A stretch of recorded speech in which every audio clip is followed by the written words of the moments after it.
In the pursuit of peace, many people look outward, toward retreats, distractions, relationships, or distant places. They imagine peace as a destination, hidden somewhere far away, waiting to be reached after enough searching. But this is a misunderstanding. Peace is not a place to arrive at. It is a quality of presence that already lives within us. Just as the sun is never gone, only hidden behind clouds, peace is not absent. It is obscured. This confusion arises because we mistake silence for emptiness and stillness for absence. But the truth is, stillness reveals what noise conceals. In the absence of distraction, when the mind stops running from itself, what remains is not a void, it is peace. The practice, therefore, is not to acquire something new, but to remove what is unnecessary. What is essential is already here. Peace does not respond to force. It cannot be demanded, commanded, or possessed. The more tightly we grip, the more it slips through our fingers. It responds only to openness. Just as a clenched fist cannot receive water, a clenched mind cannot receive peace. We must loosen our grip on judgment, expectation, and resistance. In this softening, peace arises naturally. To uncover peace, we begin by observing the layers that cover it. These layers are thoughts, fears, opinions, stories, and identities we have picked up without question. With each breath and each moment of honest attention, one layer dissolves. The path inward is not paved with effort alone. It is walked with sincerity and willingness to see clearly. The process of uncovering peace is not always comfortable. As we become quiet, we may first encounter unrest. The mind brings up what has long been buried. This is not a step backward. It is part of the clearing. To uncover peace, we must be willing to sit with what we once avoided.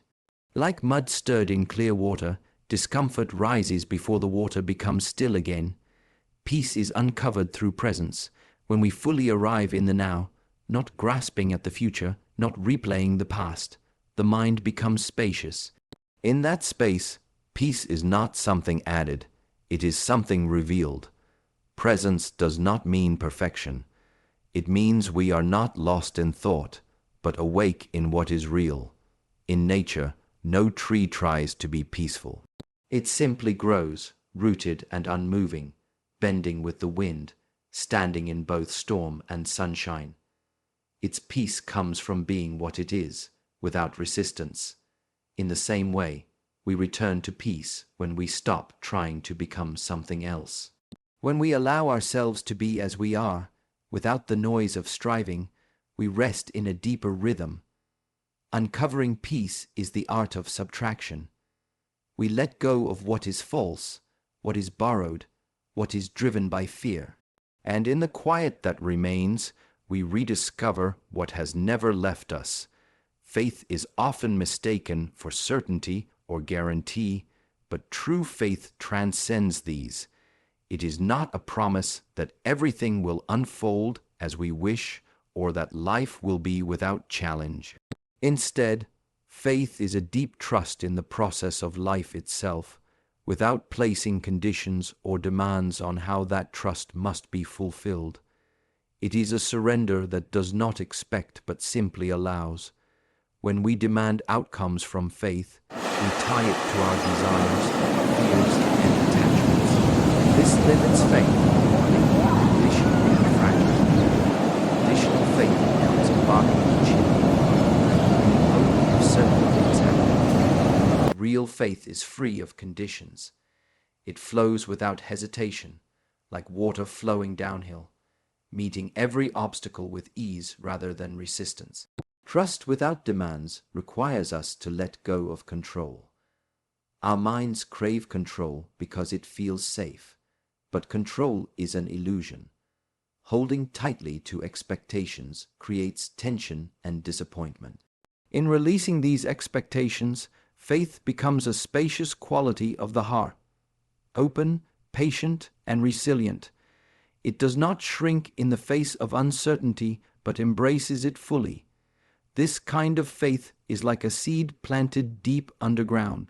We cannot see how it grows, but we water it with patience and care. We do not demand instant sprouts or judge the soil. We simply trust that in its own time, the seed will unfold into life. Similarly, faith asks us to trust the unseen, to remain steady in our devotion even when the path is unclear. Faith without demands asks us to be present with what is, rather than fixating on what should be. It teaches acceptance, not resignation, but an active embracing of reality. When we stop resisting life's flow, we discover a deep strength that comes from meeting life with openness rather than struggle. The practice of this trust is not passive. It is a continuous, active engagement with life's unfolding. We cultivate faith through every breath, every moment of presence, choosing to return to trust even when doubts arise. Doubt is natural, but faith is the steady anchor that holds us through waves of uncertainty. To embody faith without demands, we must also release judgment of ourselves and others. We stop measuring life by how well it fits our expectations and instead honor the mystery of existence. In this honoring, we find peace, not because life is perfect, but because our trust is not dependent on perfection. Ultimately, faith as trust without demands invites us to live in harmony with the unknown. It encourages us to surrender the need for certainty and to open fully to life's ever-changing dance, trusting that in the letting go, we find a deeper strength than control could ever provide. The mind is like a restless monkey, constantly jumping from one thought to another, rarely settling in one place. This restlessness creates turbulence within us, making it difficult to experience peace or clarity. To find stillness, the mind must be trained patiently and consistently, much like a muscle that strengthens through repeated exercise. Stillness is not something that happens by chance. It is the result of deliberate practice. Training the mind begins with awareness. We must first recognize how often our thoughts pull us away from the present moment. Awareness itself is a quiet power. It shines light on the restless mind, giving us the choice to gently guide it back to stillness. Without this awareness, the mind drifts unconsciously, swept away by fears, desires, and distractions. Stillness does not mean stopping thoughts entirely. That is impossible. Instead, it means creating space between the flow of thoughts, a pause where we are not caught in the endless stream. This space is like a calm lake beneath the ripples of wind. When the surface is calm, the water reflects clearly. In the same way, a still mind reflects reality with clarity and calmness. To cultivate stillness, we use simple tools: the breath, posture, and focused attention. The breath is a natural anchor. It is always present, flowing steadily. By returning to the breath, we create a rhythm that slows the mind's racing pace. Posture supports the mind. When the body is aligned and relaxed, the mind finds ease. Focused attention, whether on a sound, a sensation, or a single point of awareness, trains the mind to settle. The process of training the mind requires patience and kindness. There will be moments when the mind is restless, distracted, or agitated. This is natural and expected. The practice is to return again and again without judgment.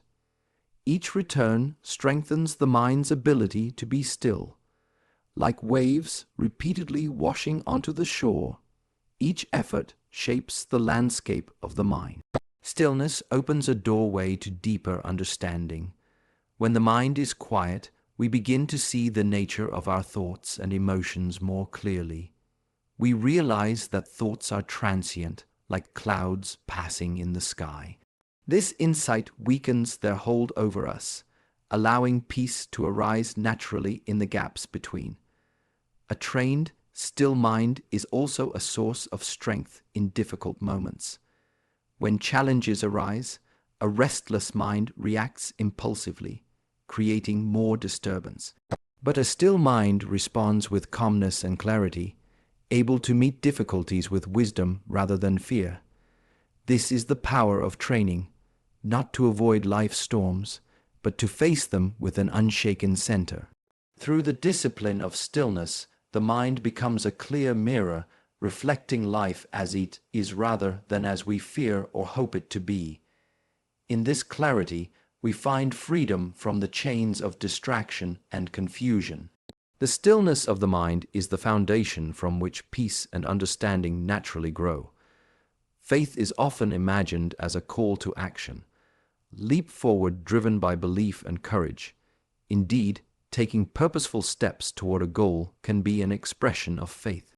When we act with intention, trusting that our efforts have meaning beyond immediate results, we embody faith in movement. Each action can be a statement of trust in the unfolding path, even when the outcome is uncertain. Yet faith is not only expressed through action, it is equally found in non-action. Sometimes the greatest act of faith is to remain still, to hold space without interference or force. In moments when the natural flow of life invites patience or surrender, choosing non-action is a powerful expression of trust. It requires courage to wait, to observe without rushing or controlling. Non-action does not mean passivity or avoidance. It is a conscious choice to allow things to unfold without interference. Like a gardener who knows when to water and when to simply let the sun do its work, faith knows when to step forward and when to step back. Both action and non-action are dances with the unknown, guided by trust rather than certainty. Understanding faith as both action and non-action teaches us balance. Too much doing can create tension, frustration, and exhaustion. Too much stillness can lead to stagnation or fear of moving forward. The wise path lies in discerning when to act and when to yield. This discernment is itself a form of faith, trusting the rhythm of life's unfolding. In moments of action, faith fuels perseverance. When faced with obstacles, the faithful heart pushes forward, confident that effort is meaningful even if results are not immediate. Action fueled by faith is not reckless. It is aligned with purpose, grounded in awareness, and open to learning. It moves with intention rather than blind force. In moments of non-action, faith is patience and acceptance. It is the understanding that some things cannot be hurried or forced. Waiting is not weakness but strength. The strength to trust that the right time will come, that growth happens in its own season. Non-action allows the invisible work beneath the surface to unfold, unseen but essential. Both forms of faith require surrender. Action surrenders to the process, non-action surrenders to the timing. Both ask us to release the illusion of control. In this surrender, faith deepens, becoming a steady flame that neither flickers in haste nor dies in stillness. It is a faith rooted not in outcomes but in presence. In recognizing action and non-action as partners in faith, we learn to move with life's flow rather than against it. We learn to respond with wisdom, sometimes pushing forward, sometimes resting quietly. Both ways are expressions of trust. Both are steps on the path toward a deeper peace and understanding. Suffering is often viewed as an unavoidable part of life, something that happens to us beyond our control. Yet the deeper truth is that much of our suffering arises from resistance, not from the events themselves, but from how we respond to them. When we fight against what is, we create tension inside ourselves that multiplies pain and confusion. Resistance takes many forms: denial, anger, fear, avoidance. These reactions are attempts to push away or escape unpleasant realities. But resisting reality is like trying to hold back a river with your hands. It only increases struggle and frustration. The current of life flows regardless, and by opposing it, we exhaust ourselves without relief. In contrast, Acceptance does not mean resignation or giving up. It means facing what is with openness and honesty, without adding layers of judgment or rebellion. Acceptance is a courageous act because it requires us to meet life fully, even when it is difficult or painful. It is in this meeting that suffering begins to loosen its grip. Resistance narrows the mind and tightens the heart. When we resist, our energy contracts, focusing on fighting instead of flowing. This contraction amplifies suffering because it traps us in cycles of negative thought and emotion. The mind becomes a battlefield, and peace seems further away. Letting go of resistance does not happen instantly. It is a gradual process that unfolds through practice and patience. We learn to observe our impulses to resist without immediately acting on them. In the pause between impulse and reaction, a new choice becomes possible, a choice to soften and allow. When we allow life to be as it is, we open space for healing and understanding. Pain remains, but it no longer defines us. We begin to see that suffering is a teacher, revealing where we are holding on too tightly or expecting too much. This insight offers freedom because it points the way to release. Resistance also blocks the flow of energy within the body and mind. When we resist, tension builds, leading to discomfort and imbalance. By consciously relaxing into the present moment, even when it is hard, we restore natural flow and create conditions for peace and resilience to emerge.